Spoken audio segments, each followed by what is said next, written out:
السلام علیکم دوستو، کیسے ہیں آپ سب لوگ؟ امید کرتا ہوں آپ سب لوگ خیریت سے ہوں گے۔ میں حکیم اکرم خان آپ کی خدمت میں حاضر ہوں، طب یونانی کا معروف و مشہور نسخہ لے کر کے آج ہم آپ کی خدمت میں پیش کریں گے خمیرہ مروارید بنسخہ خاص کے بارے میں جانکاری۔ تو دوستو، خمیرہ مروارید بنسخہ خاص کے بارے میں آج ہم بات کریں گے کہ کون کون سی بیماریوں کو دور کرتا ہے اور اس میں کون کون سے اجزاء شامل کیے گئے ہیں اور اس کو استعمال کرنے کا طریقہ کیا ہے اور اس کا پرائس کیا ہے۔ تو دوستو، ویڈیو شروع کرنے سے پہلے آپ سے گزارش ہے کہ اگر ابھی تک آپ نے ہمارے چینل کو سبسکرائب نہیں کیا ہے تو فوراً ہی ہمارے چینل کو سبسکرائب کریں اور برابر والے گھنٹی کے بٹن کو ضرور دبا دیں تاکہ ہم چینل پر جو بھی ویڈیو اپلوڈ کریں وہ سب سے پہلے آپ کے پاس پہنچ سکے اور آپ سب سے پہلے اس ویڈیو سے فائدہ اٹھا سکیں۔ تو دوستو، آئیے ویڈیو کو شروع کرتے ہیں۔ ہم بات کرنے والے ہیں خمیرہ مروارید بنسخہ خاص کے بارے میں۔ اس سے پہلے میں نے آپ کو بتایا خمیرہ مروارید کے بارے میں، جس کو خمیرہ مروارید سادہ بھی کہا جاتا ہے۔ اب ہم بات کر رہے ہیں خمیرہ مروارید بنسخہ خاص کے بارے میں۔ تو دوستو، سب سے پہلے بات کر لیتے ہیں کہ یہ کون کون سی بیماریوں کو دور کرتا ہے۔ تو یہ دل کی گھبراہٹ کو دور کرتا ہے اور دل اور دماغ کو طاقت دیتا ہے۔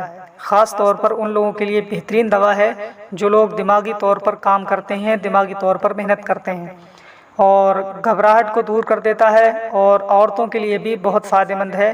جن عورتوں کو پیریڈ کے وقت میں، ماہواری کے وقت میں بخار آ جاتا ہے یا کوئی اور پریشانی محسوس ہوتی ہے تو ان کے لیے بھی خمیرہ مروارید بنسخہ خاص ایک بہترین دوا ہے۔ اسے استعمال کرایا جا سکتا ہے اور بیماری سے چھٹکارا پایا جا سکتا ہے۔ تو دوستو، اب بات کر لیتے ہیں کہ اس میں کون کون سے اجزاء شامل کیے گئے ہیں۔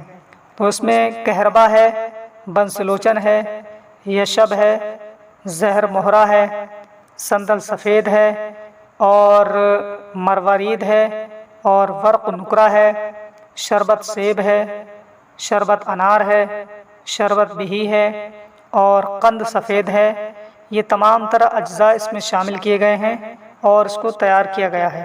تو دوستو، خمیرہ مروارید بنسخہ خاص ایک کلاسیکل دوا ہے، معروف و مشہور دوا ہے جو کہ سبھی یونانی کمپنیاں بناتی ہیں اور بہت ہی آسانی سے کسی بھی میڈیکل اسٹور سے اسے خریدا جا سکتا ہے اور استعمال کیا جا سکتا ہے۔ اسے بڑے اور بچے دونوں استعمال کر سکتے ہیں، لیکن وہ لوگ استعمال نہ کریں جو لوگ ڈائبٹیز کے شکار ہیں، جن کو شوگر کی بیماری ہے، وہ لوگ اسے بالکل استعمال نہ کریں، ان کے لیے نقصان دہ ہوگا۔ تو دوستو، اب ہم بات کر لیتے ہیں کہ اس کو استعمال کس طریقے سے کرنا ہے۔ تو اس کو 5 گرام تک یعنی آدھا چھوٹا چائے کا چمچ آپ صبح نہار میں لے لیں اور اوپر سے عرق گاؤ زباں کا استعمال کریں تو بہت اچھا فائدہ ملے گا۔ ورنہ آپ پانی کا بھی استعمال کر سکتے ہیں، پانی سے بھی اسے استعمال کیا جا سکتا ہے۔ انشاءاللہ تعالی اچھا رزلٹ آپ کو دیکھنے کو ملے گا۔ تو دوستو، خمیرہ مروارید بنسخہ خاص یہ کلاسیکل دوا ہے۔ ہم اگر اس کے پرائس کے بارے میں بات کریں تو 60 گرام آپ کو 110 روپے کے آس پاس مل جائے گا۔ سبھی کمپنیوں کے جو MRP ہے وہ مختلف ہے۔ لگ بھگ ایک اندازہ میں آپ کو بتا رہا ہوں، ہمدرد کمپنی کا آپ کو 110 روپے میں 60 گرام کا پیکٹ ملے گا۔ اس کے علاوہ دوسری کمپنیوں کے جو ریٹ ہیں، جو MRP ہے وہ مختلف ہے۔ آپ کسی بھی کمپنی کا کہیں سے بھی خرید کر کے استعمال کر سکتے ہیں۔ تو دوستو، یہ تھی آج کی ویڈیو خمیرہ مروارید بنسخہ خاص کے بارے میں۔ امید کرتے ہیں یہ ویڈیو آپ کو پسند آئی ہوگی۔ ویڈیو کو زیادہ سے زیادہ شیئر کیجئے، لائک کیجئے، اور اگر ابھی تک آپ نے ہمارے چینل کو سبسکرائب نہیں کیا ہے تو فوراً ہی ہمارے چینل کو سبسکرائب کریں اور برابر والے گھنٹی کے بٹن کو ضرور دبائیں تاکہ ہم چینل پر جو بھی ویڈیو اپلوڈ کریں وہ سب سے پہلے آپ کے پاس پہنچ سکے اور آپ سب سے پہلے اس ویڈیو سے فائدہ اٹھا سکیں۔ تو دوستو، آج کے لیے بس اتنا ہی۔ ملیں گے اگلی نئی ویڈیو کے ساتھ، تب تک کے لیے دیجیے ہمیں اجازت۔ السلام علیکم۔